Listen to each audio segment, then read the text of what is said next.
जैसा कि मैंने बताया, मैं क्या बोलते हैं हर एक चीज़ जो करता हूँ वो अपने आप नहीं करता, समय के संग मैं करने लग जाता हूँ। क्योंकि मेरे अंदर 3 बदलाव करते हैं। एक, मैं अपने अंदर स्वयं बदलाव करता हूँ कि मुझे क्या करना है क्या नहीं। और ये स्वयं भी कभी कभार ऐसे निर्धारित होता है कि प्रकृति द्वारा चीज़ें मैं सीखता हूँ। ठीक है, प्रकृति द्वारा मतलब कैसे चीज़ों ने मुझे प्रभावित करेगी। प्रत्येक वस्तु मुझे प्रभावित करेगी या मैं खुद से प्रभावित होऊंगा। सपोज़ करो मेरी कैटेगरी ऐसी है जो पसंद करती है कि भाई तुम मेहनत करो, तुम अपने अंदर नियंत्रण रखो, ये जो काम कर रहे हो गलत कर रहे हो, अर्थात तुम आलस बेकार कर रहे हो, तुम्हें मेहनत करनी चाहिए। देखो उस व्यक्ति से सीखो, वो जो व्यक्ति वो कर रहा है, मेहनत कर रहा है। ठीक है, ये काम है स्वयं का, ये प्रकृति नहीं सिखा रही, ये तुम स्वयं देख रहे हो कि वो व्यक्ति बढ़िया क्यों है। पर ये भी निर्धारित कैसे हुआ, जब आपने इस चीज़ को बेहतर माना। ये पूर्व से था, मतलब कि पास्ट से संबंधित था। अब वर्तमान की संबंधित, वर्तमान में आपको दिखा कि आलस से मुझे कुछ प्राप्त नहीं हो रहा। वर्तमान में आपको दिखा कि अधिकांश व्यक्ति भारत में जुगाड़ लेके बैठा पड़ा है। व्यक्ति जुगाड़ नहीं बल्कि सोशल मीडिया इन सब जगहों पे भी ये सब प्रकृति में आता है। प्रकृति के अधीन से आप कहीं बाहर नहीं जा सकते, हमेशा ध्यान रखना। प्रकृति मतलब बाहरी चीज़, ठीक है, और प्रकृति आंतरिक भी होती है। तो और बीच का मध्य वो तुम होते हो, हम खुद होते हैं, स्वयं होते हैं। तो अगर हम बाहरी और आंतरिक में देखें तो बाहरी रूप से हमें क्या दिख रहा है, हम कोई भी चीज़ देख रहे हैं, सोशल मीडिया, कोई भी वातावरण में प्रक्रिया देखते हैं, कोई भी चीज़ घट रही है, वह सब प्रकृति के अंतर्गत है। ठीक है, तो हमने जब देखा तो हमें समझाया गया भाई कि भारत के लोग क्यों वैसे वो जुगाड़ पे देते हैं। सबसे ज़्यादा बाहर विदेशों में क्या होता है वेस्टर्न में कि भाई वहाँ पे लोग पढ़ाइयों पे ज़्यादा ध्यान देते हैं या एंटरटेनमेंट ढूंढेंगे। यहाँ सबसे ज़्यादा मॉल में किसकी भीड़ होगी, जो एंटरटेनमेंट दे रहा होगा, जो बढ़िया कपड़े दे रहा होगा। बाहर विदेशों में क्या है, सबसे ज़्यादा भीड़ किस चीज़ पे होगी, किताबों पे, किताबों के स्टोर में भीड़ बाहर होगी। ऐसा क्यों, क्योंकि वो नॉलेज को परस्यू करना पसंद करते हैं, वो चीज़ों को प्रैक्टिकली लेते हैं। अब हमें पूर्ण प्रैक्टिकली नहीं जाना कि हमें सारी किताबें ही पढ़नी है। क्यों, हम किताबों का निर्माण भी करते हैं, हम थोड़ा डीपली जाते हैं कि केवल किताबों के भरोसे नहीं, पर किताबें एक बेहतर वो है क्योंकि उसमें हम मानव की सोच को देख पाते हैं। मानव एक साधन मिल जाता है जिसमें हम चिंतन कर सकते हैं क्या सही और क्या गलत है।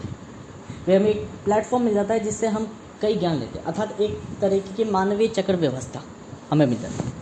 मैं चक्र और व्यवस्थाओं का ज्ञान ही बात करूँगा। ठीक है, उसी में अपनी थोड़ी आंतरिक प्रणालियों के बारे में बात करूँगा कि मैंने इस समय मेरे मन में क्या चिंतन चल रहा है। मेरे मन में जो चिंतन चलेगा वही व्यक्ति के मन में चिंतन चलेगा, अर्थात इस प्रकृति के मन चिंतन चलेगा, प्रकृति के चक्र प्रारंभ होंगे। ठीक है, अगर मैं बात करूँ व्यवस्था चक्र में ही, ठीक है, मैनेजमेंट ऑफ साइकिल की बात करूँ, ठीक है, तो चक्रों का मतलब यह है जो सिखाते हैं, जो जीवन है। ठीक है, और व्यवस्था है मतलब नियंत्रण, ये सारी चीज़ें। अब अगर हम बात करें तो कई चीज़ें मैंने पहले भी बताई कि मुझे आजकल, मैं जैसे आज उठा तो मैंने चीज़ जर्नी टू द वेस्ट देखी, उसमें मैंने शास्त्र के बारे में देखा, फिर मैंने शास्त्र सर्च मारा तो उसमें एक कल्प नाम का शास्त्र भी था, है ना। तो कल्प नाम के शास्त्र में मैंने कहा कल्प तो यार मैंने बहुत पहले कही थी, तब मैंने कल्प छाया बोली थी, है ना। अब मैंने तो ऐसे ही बोल दी थी कल्प छाया बहुत पहले 21 सितंबर 2025 को। फिर मैंने जब सर्च मारा तो मुझे पता चला कल्प छाया मतलब वो कि एक स्वर्ग में या ऊपरी रूप में वहाँ पे एक पेड़ है, उस वृक्ष के नीचे आके सारे दुख और जो व्यक्ति इच्छा करता है वो प्रकट हो जाती है। अतः मैंने भी यही कही थी कि शरीर मेरा नष्ट हो जाएगा और कल्प छाया का शरीर धारण हो जाएगा। तो वो सारी चीज़ें सामान्यतः मुझे धीरे धीरे ज्ञात हो रही है कि मैंने क्या कहते।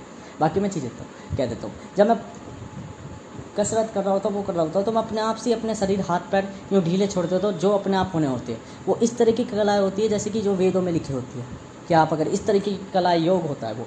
तो मैं योग ऐसे नहीं कि मैं कहीं से पढ़ के योग कर रहा हूँ, मैं केवल अपने हाथ पैरों को छोड़ देता हूँ कि जहाँ जहाँ आपको मिलना है वह अपने आप मिलते चले जाते हैं। और जब मिलते चले जाते हैं तो योग की साधना या योग का रूप धारण कर लेते हैं और सामने वाला व्यक्ति देख के कहता है या तो इसको बहुत ज्ञान है, परंतु वो ज्ञान नहीं था, वो मैं ऐसे ही हाथ पैर मार रहा था, वो अपने आप होने लग गया। ठीक है ना। तो एक होती है चीज़ों को अपने हित में कर लेना, एक होती है स्वतः ही अपने आप हो जाती है वो चीज़ें। ठीक है, मेरे संग स्वतः हो जाती है, तो ये क्या है, अपने आप हो रहा है। 3 तरीके से ज्ञान ले रहा हूँ, एक स्वयं से, एक प्रकृति से और एक अपने आप से। ठीक है, अपने आप कैसे कि भाई मैं कहने को नहीं कहना चाहिए, पर मैं शायद हो सकता हूँ कि मैं ये सारी चीज़ें मैंने अपने लिए ही लिखी हूँ, परंतु मैं ये कहना पसंद इसलिए नहीं करता क्योंकि फिर मैं उस व्यक्ति की तरफ से भी देखता हूँ स्वयं की नज़र से कि अगर मैं चलो मान रहा हूँ कि मैं उस व्यक्ति की नज़र मैं मेरे लिए सब कुछ है तो फिर मेरे लिए क्यों नहीं है। मतलब मैं किसी और की नज़र से भी देखता हूँ, यही मुझे अलग बना देती थी सोच से कि मैं केवल जब मुझे खुद का पद धारण होता है या पद प्राप्त होता है, पद के फल मिल रहे होते हैं, तो मैं कहता हूँ मुझे ये फल नहीं चाहिए। क्यों, जो इस पद पे नहीं है वो बेचारा क्या सोचेगा, ये सोचेगा कि क्या बोलते ये इसको मिल रहा है, इसको इस पद के मिल रहा है, मुझको क्यों नहीं मिल रहा। मैं भी तो परिश्रम कर रहा हूँ, मैं भी तो कुछ कर रहा हूँ, मेरे को मेरे अनुसार क्यों नहीं मिला? तो फिर मैं यूँ सोचता हूँ वो मेरा मैं हूँ और फिर मैं वो पद इस्तेमाल नहीं करता। तो इसलिए मैं स्वयं और स्वयं के दोनों के भांति सोचता हूँ। फिर मैं विधाता के रूप में भी देखता हूँ कि इसका कोई मतलब नहीं है, एक औरत के शरीर का भी कोई चक नहीं है वास्तविक में। तो फिर मैं समझता हूँ ज्ञान जानना ही अनिवार्य है। चंडाल से जानो, किसी कोठे में जाके किसी औरत के संग सोया हो, उससे भी ज्ञान जान लोगे। तो मैं अनुभूतियाँ बहुत लेता हूँ प्रत्येक चीज़ की। मैं ये नहीं देखता कि क्या अच्छा और क्या बुरा है, ज्ञान मेरे लिए एक समान है, परंतु मैं अच्छे बुरे की पहचान जानता हूँ। मुझे करना क्या है, जो मुझे अच्छा लगता है वो मैं करता हूँ। अच्छा मेरी परिस्थितियों के अनुसार रहेगा, हर बार मेरी परिस्थितियाँ बदलेगी, हर बार मैं अपनी परिस्थितियों के अनुसार चीज़ें करूँगा। जैसे आज मेरी बहन को मेरे भाई ने पीटा, क्यों पीटा? जिद कर रही थी, तो मैं हंस रहा। अब मैं हंस रहा और मैं अपनी बहन की नज़र में राक्षस की तरह हंस रहा, है ना। अब सपोज़ करो इसी चीज़ को अगर मैं यहाँ पे लॉजिकली कहूँ तो अगर कोई मुझ पर हंस रहा होता तो मैं क्या कर रहा होता? तो फिर मुझे समझ में आया कई बार परिस्थितियाँ ऐसी होती है कि हम पिटते भी हैं, हमारे नज़रिए में चीज़ें बुरी लगती है और उसके नज़रिए में चीज़ें अच्छी लगती है। ये जीवन का सार है, ठीक है। अब मैं हंस रहा, मुझे इसलिए बुरा नहीं लग रहा क्योंकि वो वास्तविक में जिद कर रही थी, है ना। तो वो उसके सुधार के लिए थोड़ा सा उसको पीटना जरूरी था। पीटा मतलब ज़्यादा नहीं पीटा, हल्का सा ही मारा, है ना। अब हल्का सा मारने पे वो रो रही और मैं हंस रहा। तो ये मुझे क्या सिखाता है? ये यही मुझे सिखाता है कि उसकी नज़र में मैं बुरा खिलाऊंगा, जैसे कि मैं करता था कि भाई मैं रो रहा हूँ और ये व्यक्ति मज़ा ले रहा है, ठीक है। और अगर मैं न्यूट्रल भी रहता तो कोई फ़ायदा नहीं होता क्योंकि उसको फिर प्रभाव नहीं डालते ये। तो हर एक चीज़ का कारण और परिणाम तय होता है। परिणाम क्या था कि किसी व्यक्ति को कष्ट हुआ और किसी व्यक्ति को मज़ा आया। कारण क्या था कि ये चीज़ घटी क्यों। अगर मैं नहीं हंसता तो वो ये बात भी चिंतन नहीं करती कि ये व्यक्ति मेरे लिए बुरा है, ये व्यक्ति मेरे पर हंस रहा है, वो मुझे शत्रु नहीं मानती। पर जब मैं हंसा तो वो मुझे शत्रु मानेगी। आज तो बहुत छोटी है इसलिए आज तो नहीं मानेगी, मैं आने वाली परिस्थितियों में कह रहा हूँ, जीवन में कह रहा हूँ। और ना ही मुझे अंतर पड़ता किसी भी चीज़ से प्रभाव पड़ता। पर व्यवस्थाओं का ज्ञान और चक्रों का ज्ञान यही चीज़ें सिखाते हैं। जिस व्यक्ति को चक्रों का ज्ञान और व्यवस्थाओं का ज्ञान हो गया अर्थात उसे पूर्ण जीवन का ज्ञान हो गया। पूर्ण जीवन का मतलब यह है एक चीज़ के दो पहलू होते हैं, एक व्यवस्था और चक्र। एक नियमित जीवन जिया जाता है और एक साधारण या रैंडम जीवन जिया जाता है। रैंडम जीवन चक्रों को कहा जाता है और चक्रों को ही व्यवस्थित कर लेना, सिस्टमैटिक कर लेना है, कंट्रोल कर लेना है। यही पूरी प्रणाली बताती है कि आप एक कंट्रोलर हो, ठीक है। कंट्रोलर जो चक्रों को व्यवस्थित कर लेता है। अच्छा, चक्रों का ज्ञान या व्यवस्थाओं का ज्ञान दोनों जान जाता है। चक्रों के ज्ञान का आती है, कई बार व्यक्ति यूँ सोचता है अगर मैं किसी बच्चे के संग मैं किसी बच्चे को प्यार दूंगा तो वो प्यार की तरह सब कुछ बन जाएगा। हाँ बन जाएगा, पर कुछ प्रभाव ऐसे हो जाते हैं जिनकी गणना आपने नहीं करी होती और वो एक बार बीत जाती है और फिर वो उनके अंदर दिखती है। वहीं अगर चक्रों व्यवस्थित का ज्ञान आपको पता हो तो आपको पता होगा कि मुझे इन चीज़ों का संतुलन कैसे रखना है, मुझे जो करना है, जो चाहता हूँ मैं, उस चीज़ को मैं कैसे बनाए रखूँ। ये चक्र और व्यवस्थाओं का ज्ञान दोनों प्राप्त कराते हैं। चक्र ये कि आप उस चीज़ को समझ चुके हो कि कैसे ही अगर मैं क्रिया करूँगा तो उसका क्या प्रभाव होगा। और व्यवस्थाओं के ज्ञान से आपको ये पता चल गया मुझे इन चीज़ों को व्यवस्थित कैसे रखना है।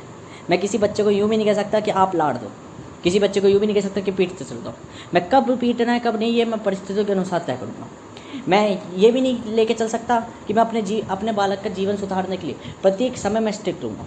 मुझे एक साधारण व्यक्ति की तरह, उस व्यक्ति की तरह भी जीना पड़ेगा जो व्यक्ति भूला हुआ है, जिसको ज्ञात ही नहीं है कि बच्चों को पाला कैसे जाता है। क्यों? उससे भी उनके अंदर चरित्र आएगा। तो प्रत्येक क्रिया मेरी व्यक्ति का चरित्र तय करेगी। व्यवस्था और चक्रों के ज्ञान में यही ज्ञात हो जाता है। अच्छा, एक और चीज़, हर एक चीज़ हम जानते हैं बेहतर है, तो समय बहुत महत्व रखता है। समय क्या है? मान लो कोई चीज़, अब ये बेहतर समय कैसे बनता है? तो इसमें बेहतर समय ये बनता है, ऐसे बनता है। सपोज करो आप एक मिट्टी हो, मृदा में हो, आप एक मृदा पे पेड़ उगाना चाह रहे हो, अच्छी खासी हरियाली करना चाह रहे हो। मान लो एक पृथ्वी नाम का ग्रह है जिसमें आपको पानी भी चाहिए, मृदा भी चाहिए और उसके पोषक तत्व भी चाहिए, है ना, और धूप भी चाहिए, सारे तरह के तत्व चाहिए। अब मुझे बताओ, एवरी टाइप ऑफ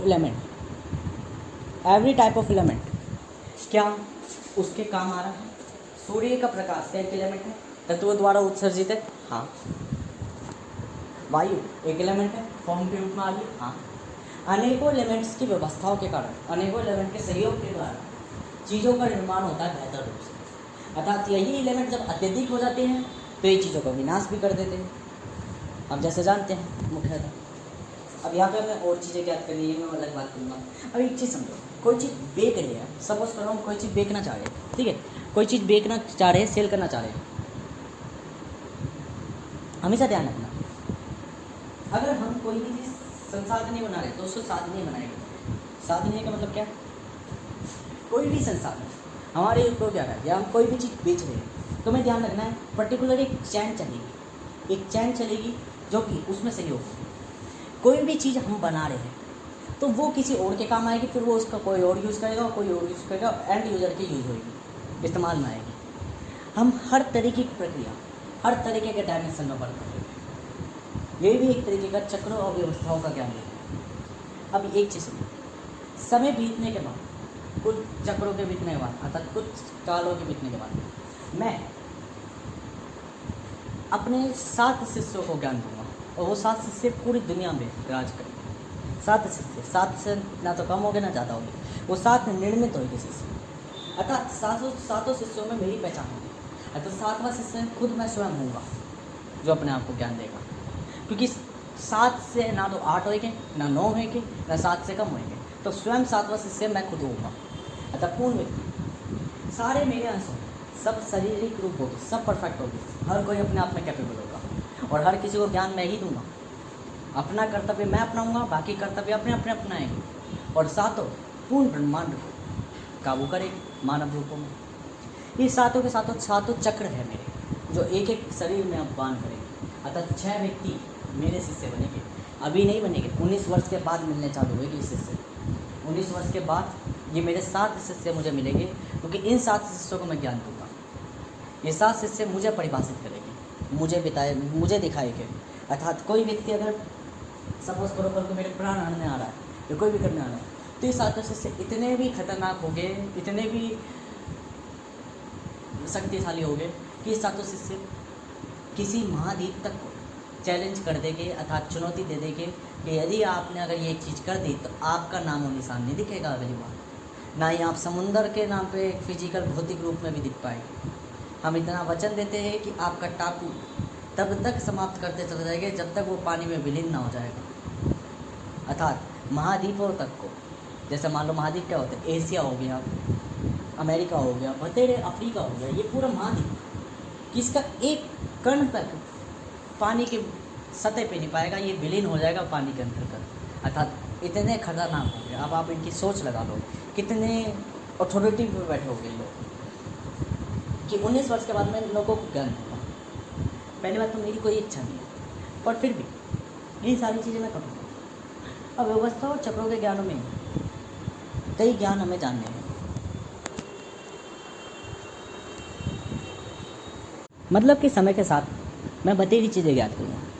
समय के साथ मैं अब तो वैसे 18 वर्ष का होने वाला हूँ, तो नियंत्रण पाऊँगा जीवन में, जीवन को बेहतर बनाऊँगा। कैसे बेहतर बनाऊँगा कि अब मैं भटकूँगा नहीं। पहली बात तो अब मैं जीवन में नियंत्रण, बतेरी चीज़ें कि पहली चीज़ तो मैंने पहला बदलाव तो ये कर दिया कि प्रकृति ने मुझे पहले चीज़ तो ये दी कि मुझे एक चीज़ देख के प्रभावित कर दिया कि ज्ञान सीखो, ये जुगाड़ के पीछे मत लगो। तो मेरे मस्तिष्क में क्या प्रभाव पड़ा, मेरे मस्तिष्क ने आज मैंने सोचा चलो यार अगर तुम किताबें नहीं पढ़ सकते तो उनको बेहतर रूप से कहीं ना कहीं से तो प्राप्त करो। तो मैं बहुत पहले एक वो सुनता था, मान लो वो जैसे वो सुनने वाले जो होते हैं ऑडियो बुक्स, तो वो सुनता था। मैं यूट्यूब में इसलिए नहीं सुनता था क्योंकि यूट्यूब में फिर मुझे यूट्यूब के प्लेटफॉर्म में रहना पड़ता था, इसलिए एक ऐप था उसको मैं डाउनलोड करके सुनता था, मुझे अच्छा भी लगता था, उसको मैं पेड भी करना चाहता था। अंत में आके मैंने किताबें बंद करी थी 10वीं क्लास में, और मैंने वो पढ़नी छोड़ दी थी, किताबों का ज्ञान लेना उस पर त्याग मतलब बंद कर दिया था। तो मैंने उसका पेड सब्सक्रिप्शन लिया था, पर मैंने कहा सही यार अब नहीं लिया। अब मैं 2-3 साल बाद अब मैं सोच रहा हूँ उसका पेड सब्सक्रिप्शन लूँ, ताकि मैं चीज़ें सुनकर बेहतर रूप से कुछ नहीं तो कुछ तो जानूँ, मैं थोड़ी और अपने अंदर बदलाव करूँ और ज्ञान की तरफ ज़्यादा आकर्षित हूँ, ना कि इन मध्य जुगाड़ों की तरफ। चालाकी देखो, मेरा कहना ये है, नॉलेज, रीडिंग या कोई भी पढ़ाई ऐसी चीज़ जो ले रहे हो, जो अपने अंदर संग्रहित करो, वो केवल 10% समय के काल में करो, अर्थात 10% समय काल में करो। उससे ज़्यादा आप अपने अंतर्गत ये देखो कि मैंने जब कोई चीज़ ग्रहण कर ली है तो अब मैं उसको अपने अनुसार कैसे विस्तारित कर सकता हूँ, अर्थात संरचित कर सकता हूँ। अर्थात चीज़ें संग्रहित करने के बाद संरचित स्वयं करो, अपने आप उसको निर्मित करो। तुम केवल ब्रिक्स की फिनोमिना जानो, ब्रिक्स की प्रोसेस जानो, ब्रिक्स का बिहेवियर जानो, ब्रिक्स है क्या, इमारतें स्वयं बनाओ अपने निर्धारित, मुझे कैसा घर चाहिए वैसी चीज़ें संरचित स्ट्रक्चर करो। आप चीज़ें सिर्फ मटेरियल ले सकते हो, मटेरियल की प्रणाली आप ज़रूरी नहीं है ज्ञात करो, पर आप उस मटेरियल को लेके अपने घर को बना सकते हो अपने अनुसार। यही चीज़ बेहतर है। अब मैं बता रहा था पैसे के मामले में कि भाई पैसे को कैसे वो कि भाई हर चीज़ एक चैन होती है। तो अब समझो मैं कहना क्या चाहता हूँ, बहुत समय भूल गया था।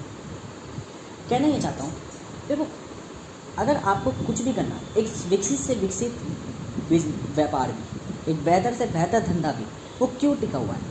क्योंकि एक तो उसकी परमानेंट जगह है। जगह कैसे ठहरी है? समय के साथ। एक उसका नाम है, नाम मतलब पहचान है उसकी, ट्रस्ट है लोगों को उस पर। ट्रस्ट कैसे बना है? समय के साथ। एक उसका पैसा लगा उधर, पैसे से तो व्यापार चलता है, प्रतिदिन की लाखों की लेन देन हो जाती है, ठीक है। ये पैसा भी कैसे जुड़ा है? समय के साथ। अर्थात चौथी चीज़ विचार, तरीके, क्या खोला है, कैसे चल रहा है, ये सारी चीज़ों की प्रणाली, कि मैं कोई वर्क कर रहा हूँ तो मेरे पे कोई हुनर भी है, ये सब क्या है? समय के साथ। अर्थात चारों चीज़ों में समय बहुत महत्व रखता है। आपकी एक परमानेंट जगह है, स्थान है, तो ये भी समय के साथ है। आपके पास पैसा है लगाने को, लाखों की लेन देन आज चल रही है, ये भी समय के साथ है, ठीक है। आपकी जान पहचान है, आपको लोग जानते हैं, पहचानते हैं, आपकी नेटवर्किंग है, आपको ट्रस्ट है, लोगों का आपको ट्रस्ट है, ये भी समय के साथ है। और फिर आप पे हुनर है, आपको पता है कि मुझे ये जो मैं काम कर रहा हूँ ये होता कैसे है, इस जो चीज़ लोगों को चाहिए उनको प्रोवाइड कैसे करानी है। अर्थात समस्त नियंत्रण या समस्त प्रभाव या उत्पन्न करे हुए तत्व जो भी आप उनको प्रदान कर रहे हो, आउटपुट प्रदान कर रहे हो, वो आपको पता है। साथ में आपको ये भी पता है कि मैंने किस चीज़ का धंधा खोल रखा है, मेरे और क्या क्या धंधे हैं, ये भी सब क्या है? समय के साथ लगे। अर्थात समय बहुत महत्व रखता है, ठीक है। यही चीज़ मैं बताना चाहता था कि धंधे में है तो चैन, हर एक चीज़ एक दूसरे की कनेक्टिविटी है, but time is most important. अब समय बहुत महत्व रखता है। समय क्या है? जब भी मैं कोई चीज़ कर रहा हूँ, क्या मैं लिंक रिलेटेड कर रहा हूँ? कहने वाला तात्पर्य क्या है? तात्पर्य साफ साफ ये है, कर मैं कुछ और रहा हूँ, सोच में कुछ और रहा हूँ, चिंता में कुछ और कर रहा हूँ, और हरकतें कुछ और कर रहा हूँ। ऐसे नहीं चलेगा, क्योंकि इन्हें कनेक्टेड करना पड़ेगा हर एक चीज़ को। यदि आप यूँ समझो, समय कहलाता क्या है? समय बतेरे है, इन्फिनाइट टाइप्स ऑफ टाइम आप क्रिएट कर सकते हो। मान लो आज आप एक्सरसाइज कर रहे हो, कल आप किताब पढ़ रहे हो, परसों आप कपड़े धो रहे हो, परसों आप कुछ और कर रहे हो, चौथे दिन आप कुछ और कर रहे हो, पाँचवें दिन आप कुछ और कर रहे हो। तो ये बताओ, क्या पढ़ाई का बेहतर फ़ायदा मिलेगा? नहीं। क्या कसरत का बेहतर फ़ायदा मिलेगा? नहीं। क्या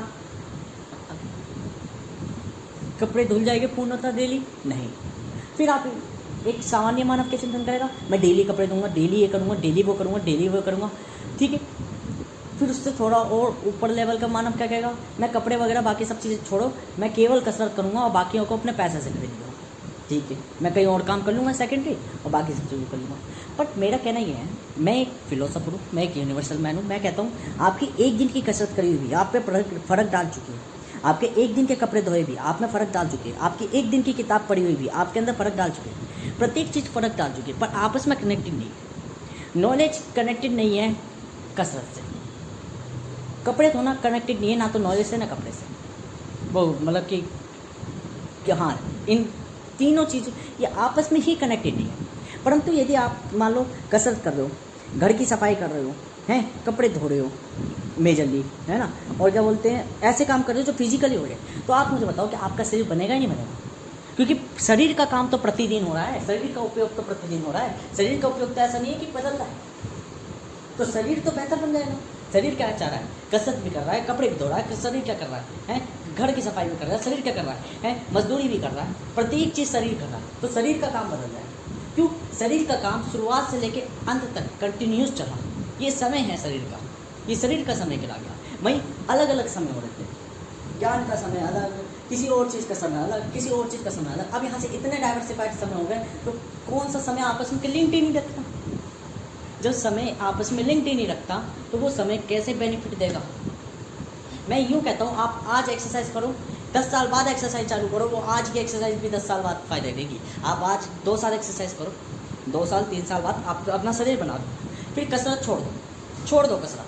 अब 10 साल बाद कसरत चालू करो, वो 2 साल वाली कसरत 10 साल बाद दिखेगा कि जो मैंने 10 साल के बाद 12वें साल मैंने जो कसरत शरीर बनाया है, वो 2 साल जो मैंने पहले बनाया था उससे बेहतर बनाया। ऐसा क्यों बनाए हैं? क्योंकि पहले मेमोरी थी, बस वो जैम हो चुकी थी, उसको आपने रिन्यू कर दिया, वापस उसको पुनर्जीवित कर लिया। परंतु वो कब पुनर्जीवित हुई? जब पहले हो रखी थी। तो इसलिए मैं एक यूनिवर्सल मैन हूँ, मैं कभी यूँ नहीं कहूँगा कि आपकी एक दिन की करी हुई प्रयास भी विफल है। वो काउंट हो रखा, पर वो इतना न्यूनतम है कि आपको फर्क नहीं पड़ता। जैसे आप एक कपड़ा धो रहे हो, सपोज करो आपने कपड़ा धोया करके फिर वापस सुखा दिया, ठीक है, पर क्या सारे उसमें से सॉल्ट निकल गया? क्या रिवर्स ऑस्मोसिस तो प्रक्रिया होती है, आरओ जो प्रक्रिया होती है, क्या वो टोटली हो चुकी डोज? कि टोटली कंप्लीटेड आपने कैल्शियम कार्बोनेट NaCO3 आपने निकाल दिया उसमें से? No, nothing. Why? Because totally आप कपड़े को अगर घिस दोगे तो कपड़ा पहनने लायक ही नहीं रहेगा, उसका अस्तित्व मिट जाएगा, क्योंकि उसमें सूक्ष्म चीज़ें तो रहेगी ही रहेगी। वो बात अलग है, आप एसिड में निकाल लो फिर भी आपका कपड़ा पीला पड़ जाएगा। क्यों? आप अपनी बॉडी को कितना भी धो लो कि सारे बैक्टीरिया मिटा दोगे बिल्कुल A to Z, 99% ही क्यों मिटाओगे? क्योंकि 1% is most essential for your life. और इसलिए कहते हैं साबुन इस्तेमाल मत करो, क्योंकि साबुन अच्छा बुरा बैक्टीरिया नहीं दिखता, वो दोनों मिटाता है। और हमारी बॉडी में अच्छे ज़्यादा होते हैं, बुरे कम होते हैं। बुरे क्यों कम होते हैं? क्योंकि अधिकतर धूल होती है, धूल तो पानी से भी धुल जाती है।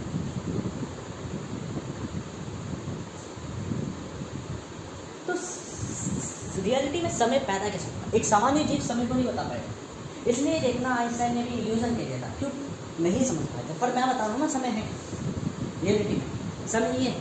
मैं कहानियों के अनुसार इसलिए बताता हूँ अपने आप को समय। हाँ जी, वीडियो में किसी और को नहीं दिखा रहा, अपने आप को ही दिखाऊंगा, अपने आप ही सुनता रहूँगा। जब मेरा दिमाग नहीं चल रहा होगा, मैं हमेशा, एक इंसान की फितरत होती है, वो अपने बच्चे करता है। क्यों करता है? ताकि मेरा वंश खत्म ना हो जाए। मैं अपने बच्चे यहाँ पे करता हूँ, अर्थात वीडियो बना के, कि मेरी नॉलेज कभी समाप्त ना हो जाए। हाँ, मेरी प्रॉपर्टी ये है, इसलिए मेरे को ना तो बच्चे करने का शौक, ना कोई चीज़ करने का शौक, क्योंकि मैं अपनी नॉलेज, मैं एक कंप्यूटर साइंस वाला बच्चा हूँ, कंप्यूटर साइंस वाला। अगर मैं एक मैथमेटिशियन हूँ, और आज के युग का मैथमेटिशियन मतलब कि आज के युग में मैं कंप्यूटर साइंटिस्ट के रिलेटेड हूँ, मैं IT सेक्टर रिलेटेड हूँ, ना मैं टेक्नोलॉजी में मतलब वो करता, मैं एक क्रिएटर हूँ, ना कि ऑपरेटर। चीज़ों को क्रिएट करना पसंद करता हूँ। ऑपरेट करने वाला व्यक्ति चीज़ों को समझ जाता जल्दी। मैं इतना चालाक नहीं हूँ कि समझूँ, पर हाँ, मुझे तरीके आते हैं बनाने। मैं एक इन्वेंटर की तरह हूँ,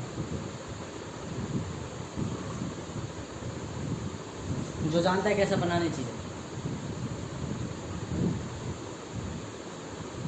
और एक मैं भारत जैसी गंदी जगह में पैदा हुआ हूँ, इसलिए फिलोसोफर भी हूँ। यहाँ बायोडाइवर्सिटी बहुत है, measure of time accumulation and magnification is most enlarged our country.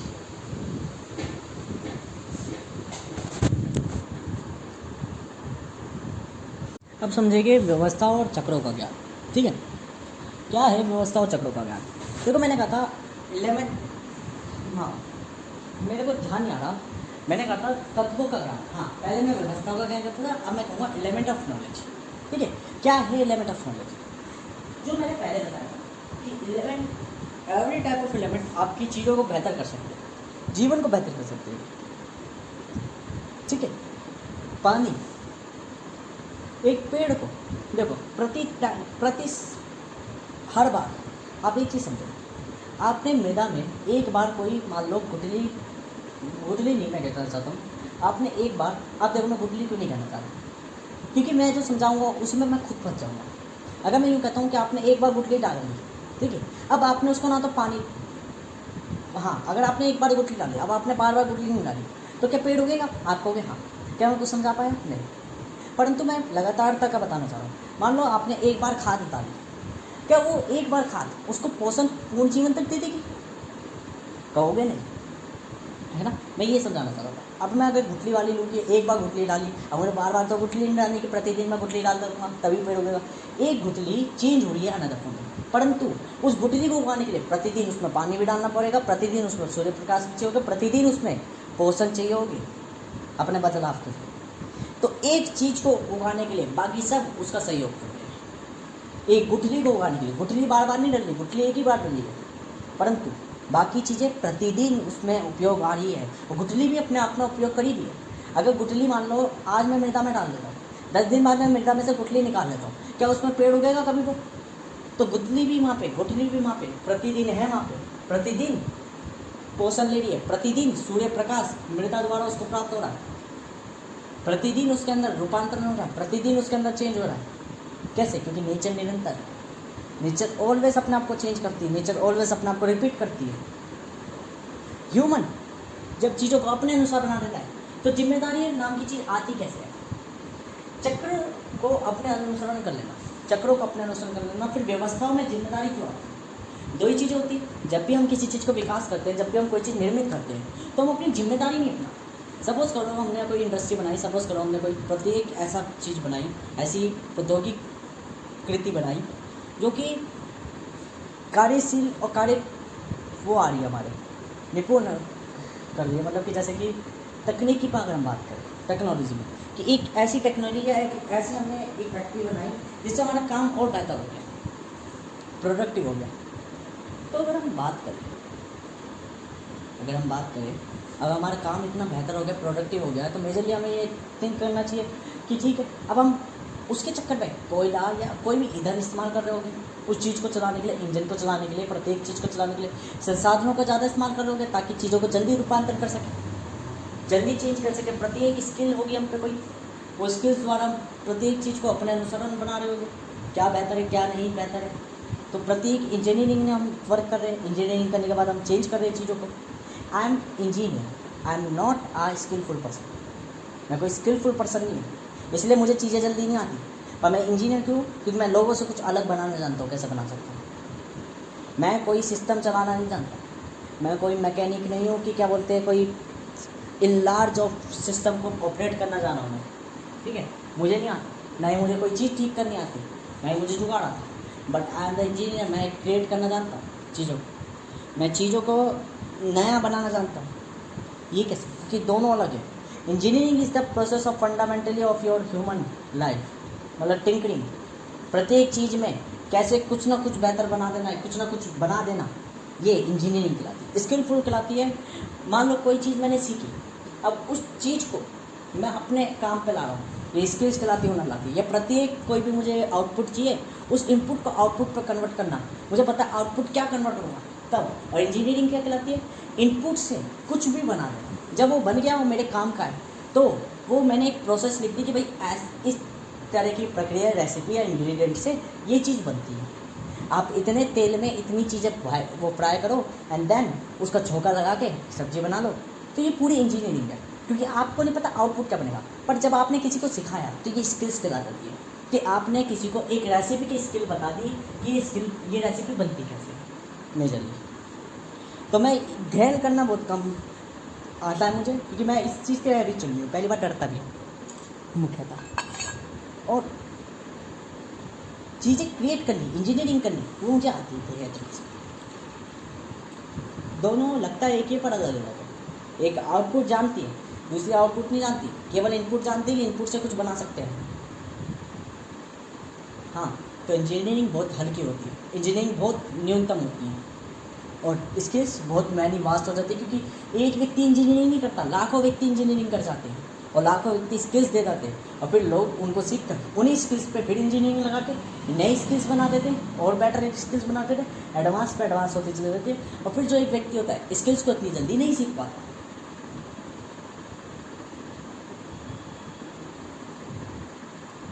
आज के टाइम पे हम कितनी जल्दी कह देते हैं हम CPU सीख जाएंगे, कितनी जल्दी कह देते हैं हम कंप्यूटर सीख जाएंगे। पर एक चीज़ बताओ, क्या 50 साल पहले जिसने इतना बड़ा CPU जो होगा प्रोसेसिंग यूनिट, क्या वो इतनी सी चिप बनाने में उसको 50 साल लग गया? ऐसा क्यों लग गया? वो तो साइंटिस्ट थे, इतने बड़े इंटेलिजेंट थे। तो यही हमें समझ में आना चाहिए कि जिस व्यक्ति को नहीं आ पा रही वो इसलिए नहीं कर पा रहा क्योंकि वो डीपली थिंकिंग कर पा रहा है।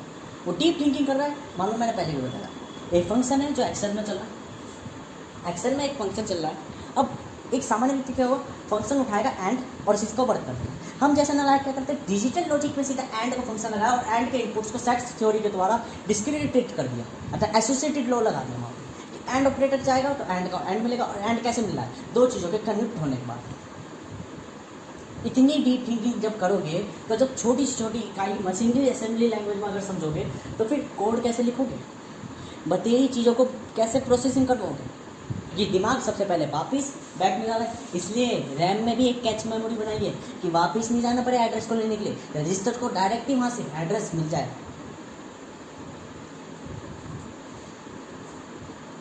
सीपीयू के अंदर चलते हैं रजिस्टर्स, रैम में मेजॉरिटी ऑफ टाइम। रजिस्टर्स क्या है, पर्टिकुलर टाइप की इंफॉर्मेशन लेंगे और उनको स्टोर करके देन सीपीयू को इंस्ट्रक्शंस दे देंगे एक पर्टिकुलर टाइम के बाद। इसके लिए एक कंट्रोल फ्लो वर्क करता है, पूरा एक मैकेनिज्म आर्किटेक्ट होता है।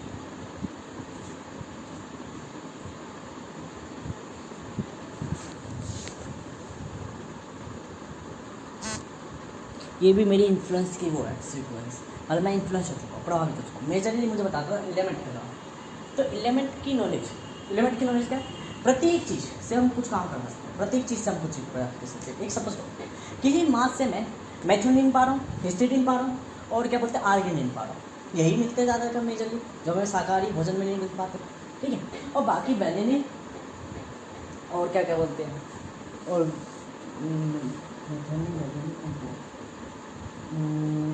याद नहीं आ, लिनिन मिल गया, अर्जेंटीन मिल गया, अर्जेंटीन मिल गया, और जैसे और भी अमीनो एसिड्स मिलते हैं सपोज करो। अब वही अमीनो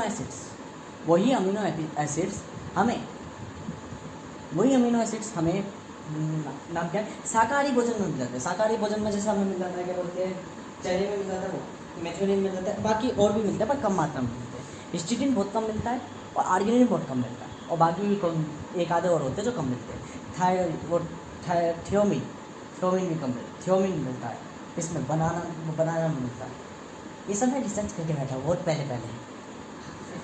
तो अब ये जैसे मिलते हैं अमीनो एसिड्स, शायद 17 अमीनो एसिड्स होते हैं, ऐसे कुछ 17 या 16 अमीनो एसिड्स। अब ये जो अमीनो एसिड्स मिल रहे, अब एक चीज़ देखो, मांस से भी हमें वो अमीनो एसिड मिल पा रहे, शाकाहारी भोजन से भी अमीनो एसिड मिल पा रहे, तो एलिमेंट तो अलग अलग है दोनों के एलिमेंट्स तो अलग अलग है। हम कह रहे हैं एलिमेंट्स का मतलब क्या है, मैं क्या एलिमेंट्स वो वाले बात करूँ जो केमिस्ट्री में, नो, मैं वो एलिमेंट नहीं कर रहा, मैं प्रत्येक वस्तु या तत्व की बात कर रहा हूँ। अब मैं मूल तत्वों की बात नहीं कर रहा, फंडामेंटल एलिमेंट्स की बात नहीं कर रहा मैं। एलिमेंट मतलब जो दिखती है वो भी तत्व हो सकता है। आपका कोई रंग है वो भी एक तत्व है, वो भी एक प्रकार है। आपकी कोई वस्तु है, मान लो ये पंखा है, ये भी एक एलिमेंट है, प्रॉपर्टी है इसका भी कोई प्रकार है, ये भी कुछ कार्य कर रहा है, ये भी कोई प्रभाव डाल सकता है। पंखा है, ये भी एक एलिमेंट है, पर ये मेजर एलिमेंट्स, ये ऐसे एलिमेंट है जो हम पूर्ण एलिमेंट नहीं कर सकते। एलिमेंट का मतलब हमारा केवल ये होता है कि एलिमेंट मतलब वो चीज़ जो सूक्ष्म इकाई है, जो प्रत्येक चीज़ में बात है। जैसे लोहे का एटम हम एक एलिमेंट कह देते हैं, ठीक है, तो मैं उस एलिमेंट्स में बात नहीं कर रहा, मैं एलिमेंट इनकी बात कर रहा हूँ कि प्रत्येक वस्तु की, ठीक है। इसमें इंसान भी एक एलिमेंट है, तत्व की बात करता हूँ, क्योंकि मैं थोड़ा डायमेंशनली लिखता हूँ तो मैं चीज़ों को डायरेक्ट निर्धारित कर देता हूँ। ये मेरी समय के संग बुद्धि का विस्तार हुआ है, ठीक है। तो अगर मैं एलिमेंट्स की बात करूँ मेजरली, तो हमने क्या जाना, ये चीज़ जानी कि भाई प्रत्येक टाइप का एलिमेंट जो है, एवरी टाइप ऑफ एलिमेंट, भूल गया शायद मैं, मतलब एवरी टाइप ऑफ एलिमेंट हमारे यूज़ आएगा, साथ में अपना प्रभाव डालेगा। अब अगर हम बात करें एलिमेंट्स की, तो ये जो एलिमेंट्स है, लाइक एलिमेंट ऑफ नॉलेज में मैं क्या बताना चाहता था कि हर चीज़ की ज़रूरत होती है, हर एक चीज़ व्यवस्थित, हाँ, कि पेड़ों में और मांस में दोनों में अलग अलग मान लो चीज़ है, ये अलग अलग दिखती है। भाई मांस एक जानवर को मार के होता है, पेड़ों को मार के हमें फल सब्जियाँ प्राप्त होती है, मतलब काट के या कोई भी एक शेष भाग फल वल लेके हम कोई भी सूक्ष्म चीज़ें देते। पेड़ अपने आप को दोबारा ग्रो कर लेते। एनिमल को अगर एक बार काट दिया तो वो अपने आप को आधा ग्रो नहीं कर लेगा, उसका बच्चा उसकी पीढ़ी को पकड़ेगा। तो यहाँ पे हमें प्रक्रिया भी समझ में आएगी कि एलिमेंट्स के संयुक्त और परिस्थितियों के अनुसार उनकी प्रक्रिया भी अलग अलग हो जाएगी। परिस्थितियों पे प्रक्रिया भी बदल जाती है, प्रत्येक चीज़ की प्रोसेस भी चेंज हो जाती है। सपोज करो एक ही टाइप के अमीनो एसिड्स एक जानवर भी दे रहा है, एक ही टाइप के अमीनो एसिड एक पेड़ भी दे रहा है।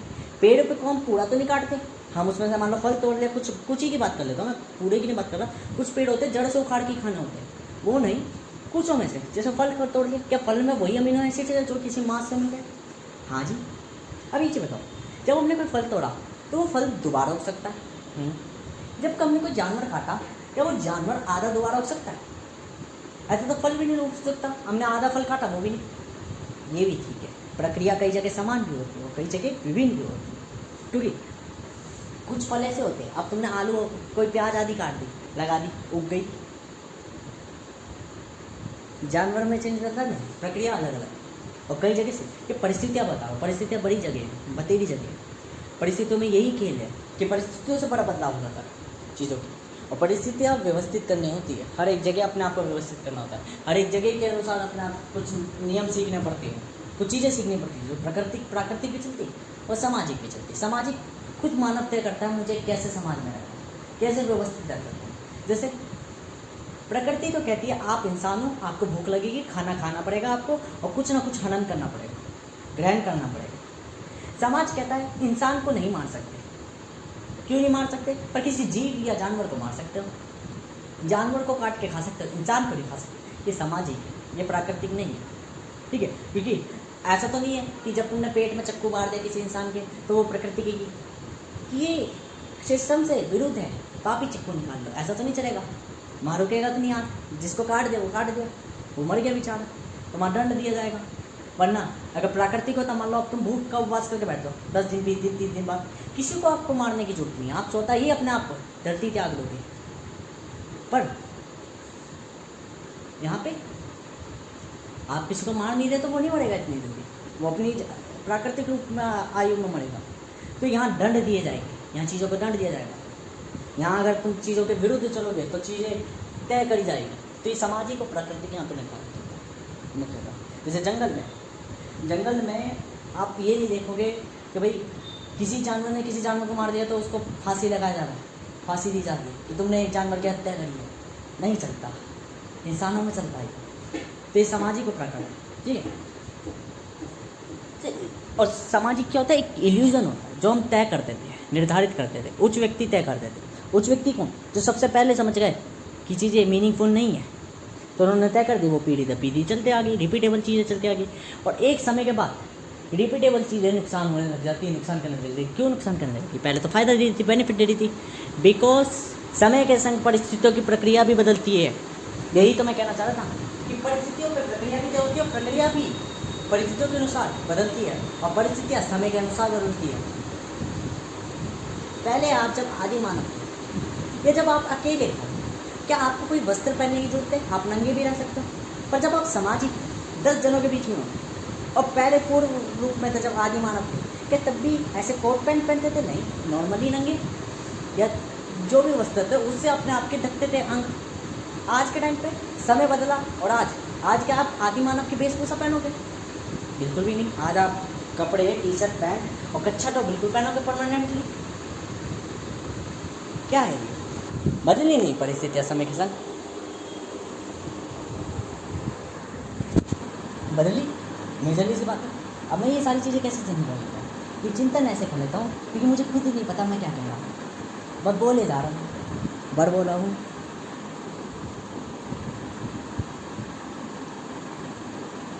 व्यवस्थाओं के और चक्रों के ज्ञान लिए अब एलिमेंट ऑफ नॉलेज है यहाँ पे। एलिमेंट ऑफ नॉलेज का मतलब ये है कि प्रत्येक चीज़ अलग अलग है। देखो, पेड़ अलग है, एनिमल अलग है, इनकी प्रक्रिया भी अलग है, ठीक है। चीज़ों से भोजन प्राप्त करा जाता है, ये भोजन के काम होते हैं।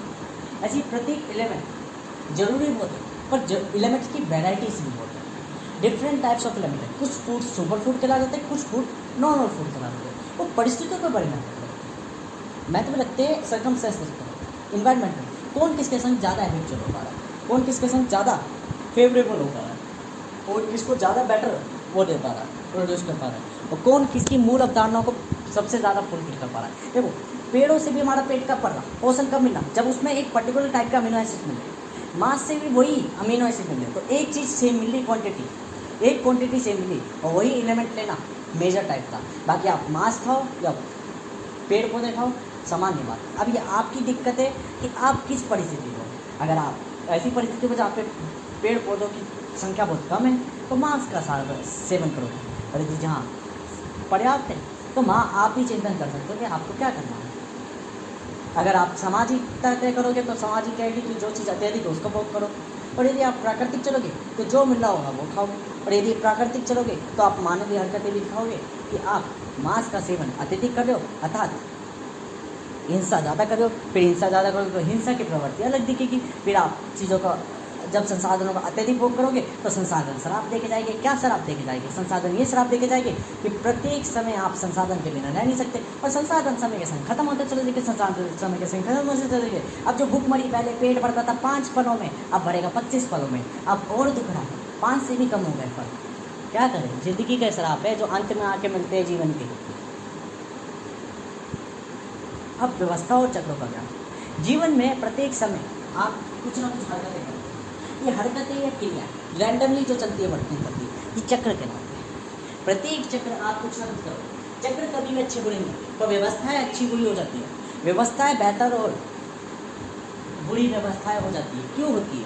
क्योंकि व्यवस्थाएं फल का निर्धारित करती है आपको कैसा फल चाहिए। मैंने कहा ना, एक फूड नॉर्मल फूड, एक फूड सुपर फूड। क्यों सुपर फूड है वो? क्योंकि जिस चीज़ को दिया जा रहा है उस चीज़ के लिए बहुत बेहतर है, वो उस चीज़ के संग बहुत हैबिचुअल हो पा रहा है। व्यवस्थाएं भी एक रह जाती है। अब कोई जीव है, कोई जीव है, उसकी प्रकृति ऐसी है कि उसको आलस करना पसंद है, वो खाना भोजन आराम से मिल जाए तब भी उसका जीवन चलता रहेगा। क्या वो अपने जीवन में व्यवस्थित नहीं होगा? क्या उसको इंसान की तरह मेहनत और चिंतन करने की जरूरत है? क्या एक जानवर को वो क्या बोलते हैं कंप्यूटर चलाने की जरूरत है? नहीं, वो उसकी प्रकृति ही नहीं है।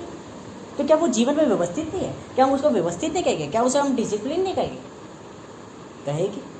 और इंसान, जब कोई इंसान है, अगर कोई काम कर रहा है, क्रिया कर रहा है, अपना जीवन व्यर्थ कर रहा है, बढ़िया कर रहा है, बढ़िया जी रहा है, क्या वो भी व्यवस्थित नहीं कराएगा? तो ये हमारी सोच है, हमें किस चीज़ में व्यवस्थित होना है, हमें किस चीज़ में डिसिप्लिनरी रहना है, हमें किस चीज़ में मैनेजेबल रहना है, हमें किस तरीके का रूटीन रहना है। अब जो हमारे लिए सबसे बेहतर होगा वो सुपर हो जाएगा, और जो नहीं होगा उसको हम नॉर्मल कह देंगे या गए गुजरा कह देंगे। तो व्यवस्थाएं बतेरी तरह की हो जाती है, और व्यवस्थाओं का चक्र मतलब ये है जो सबसे बेहतर हो। अब सबसे बेहतर मैं कौन सा जीव हूँ? मानव जीव हूँ। तो मानव जीव में मेरा सबसे बेहतर कौन सा होगा? तो मानव कर्तव्य होगा, मानव धर्म होगा। और मानव धर्म कौन तय करेगा? मेरा अस्तित्व। परिस्थिति तय करेगी परिस्थिति कहाँ हूँ मैं, वो मेरा, मैं देखूँगा कौन हूँ। क्योंकि परिस्थिति केवल ये नहीं है कि मैं मानव हूँ तो मैं ही निर्धारित करूँगा सबकी परिस्थिति से। परिस्थिति जगह स्थान समय सब चीज़ों पर तय हो जाती है, अतः स्थितियों पर भी तय हो जाती है, स्टेट्स पर भी। 3 चीज़ों पर तय होती है ना, युग में और समय पे और स्थान पे। ठीक है, युग मतलब कि मैं एक मानव जाति हूँ, ये मेरा युग हो गया।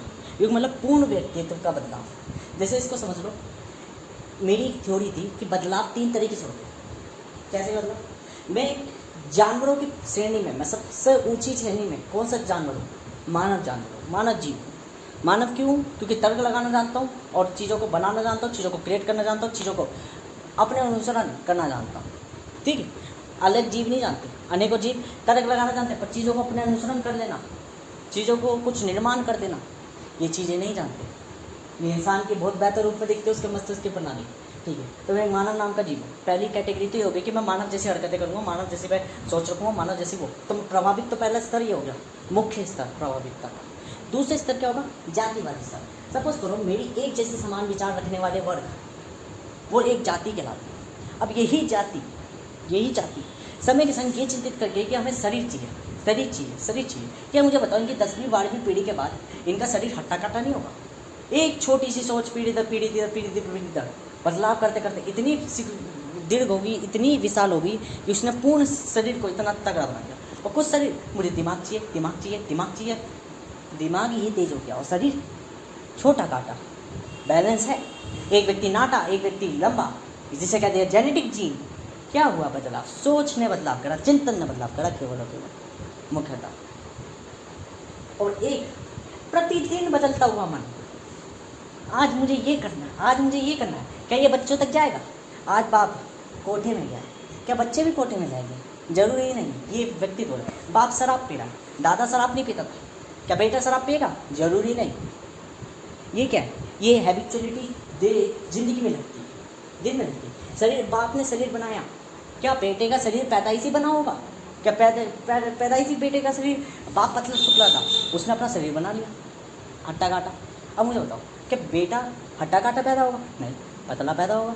क्यों पैदा होगा? क्योंकि बाप के जीन दीर्घकालिक है। और एक कि मुख्य दीर्घकालिक में बाप कितना भी समान विचार कर ले, क्या अपनी मानव जाति को पूरा बदल लेगा? क्या मान लो 10 पीढ़ी भी सोचते गई अब मानव नहीं, हम जानवर हैं, हम जानवर हैं, जानवर हैं, क्या उसकी 10वीं पीढ़ी जानवर पैदा होगी? नहीं। इसके लिए लाखों पीढ़ी, 100 पीढ़ी, हो सकता है पूरी मानव जाति से परे पैदा हो जाए। ये निर्धारित होगा प्रकृति द्वारा। तो तीसरी जो होती है प्रकृति द्वारा निर्धारित होती है, जो मुख्य होती है कि हम मानव है या कोई और जीव है।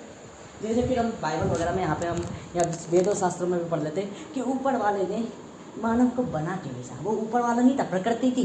प्रकृति ने देखा इस व्यक्ति की परिस्थिति बहुत लंबे समय से जलवायु, क्योंकि जलवायु भी 3 तरह की हो सकती है। एक मौसम हो जाता है बदलता हुआ, जैसे आज हल्का सा गर्माहट है, आज हल्की सी ठंडक है। एक हो जाता है थोड़ा सा मौसम कि सर्दी चल रही है, गर्मी चल रही है, सर्दी चल रही है, गर्मी चल रही है। और एक होता है दीर्घकालिक मौसम जो 30 वर्षों में तय होता है कि इस जलवायु चक्र कैसा था। वो मुख्यतः चेंज करता है चीज़ें। जैसे हमारा भारत कैसे है, उष्ण कटिबंधीय क्षेत्र है। क्यों है उष्ण कटिबंधीय क्षेत्र? क्योंकि कर्क रेखा के बड़े निश्चित है, वो नज़दीक है। मध्य भारत या क्या बोलते हैं, साउथ का भारत किधर की रेखा को वो करता है, कर्क रेखा को वो करता है। ठीक है, उष्ण कटिबंधीय क्षेत्र है, यहाँ गर्मी बहुत है, यहाँ बायोडाइवर्सिटी बहुत पाएगी। चाइना और भारत में सबसे ज़्यादा वो है प्रजाति, मुझे मतलब कि विभिन्नता है और वो पॉपुलेशन। ये क्या है? ये जलवायु है। और जलवायु बदलेगी तो देख लो बतेरी चीज़ें बदलेगी, रंग बदलेगा, वो बदलेगा। अब देख लो जहाँ वैसे लोग हैं मतलब कि ठंडे इलाके में, वहाँ घोड़े लोग पाएंगे, यहाँ हमारी जलवायु के कारण हमारा कैसे सामना। अब एक व्यक्ति का क्या मान लो चिंतन करा कि बच्चा घोड़ा हो जाएगा? नहीं, पर समय के संग बदल सकता है। कुछ चीज़ें सूक्ष्म होती है, कुछ चीज़ें मध्यस्थ होती है और कुछ चीज़ें दीर्घ होती है। ये भी क्या है, चक्र ही है, सारे के सारे चक्र व्यवस्था है। तो परिस्थिति बड़ी महत्व रखती है। परिस्थिति बदल जाती है, समय के संग बदल जाती है, युग के संग बदल जाती है, और स्थिति स्थान के संग भी बदल जाती है, जगहों के हिसाब से भी बदल जाती है। तो ये तीनों चीज़ें बहुत होती है कि परिस्थिति मूल रूप से भी बदल जाती है,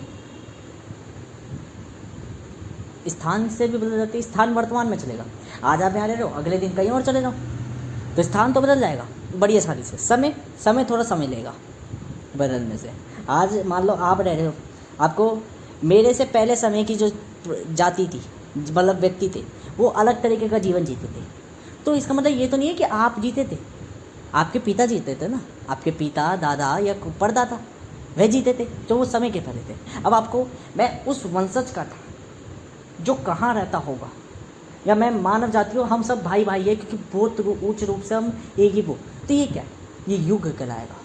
ये ना तो आपके क्या बोलते हैं वो कहलाएगा कि मेरे पहले समय की थी, ये बहुत दीर्घ समय के हो गए। तो दीर्घ समय होने के कारण ये युग कहलाएगा, क्योंकि उसमें और आप में बहुत अंतर आ जाएगा। ये अंतरों का खेल है, विभिन्नता होगा, अतः बदलाव होगा कि बदलाव समय के संग बहुत हो जाता है। और रिपीटेबल चीज़ों की बात करूँ तो समय के संग चीज़ें जब रिपीट होने लग जाती है तो समय के संग चीज़ें बदलती हैं, परिस्थितियाँ बदलती है अपने आप को, वो बदलती भी है, दोहराती भी है। जब कोई व्यक्ति कोई मान्यता बना के चलेगा, प्रथा बना के चलेगा, वो उस समय, उस स्थान और उस जगह के हिसाब से वो उस जगह और समय और उस परिस्थितियों के अनुसार बना के गया होगा, या अपनी कंडीशंस देख के बना के गया होगा।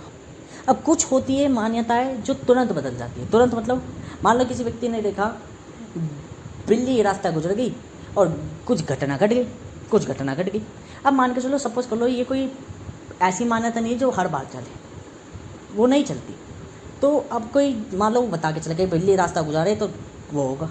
अब आपने मन में मान लिया। अब क्या बात हो, क्या जब भी बिल्ली गुजरती होगी, रास्ता काटती होगी, क्या दुर्घटना घटती होगी? नहीं।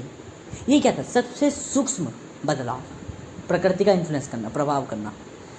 अब ऐसी चीज़ मान लो कि जो थोड़ी दीर्घकालिक है, जो समय स्थिति पे तय करती है, वो अगर रात में सुई धागे से काम मत करा करो। क्यों? अगर सुई नीचे गिर गई तो पैर में चुभने का डर रहता था, क्योंकि पहले रात में बल्ब नहीं होते थे, अंधेरा रहता था।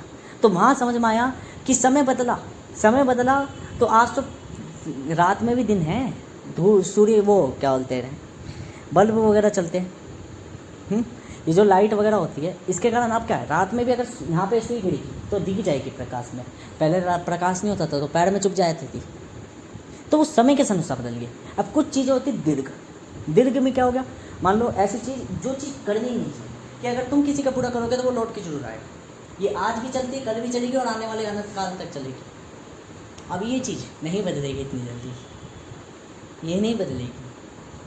तो कुछ चीज़ें ऐसे बदल जाती है। इसलिए मैं कह रहा था कि परिस्थितियाँ बदलती बहुत है।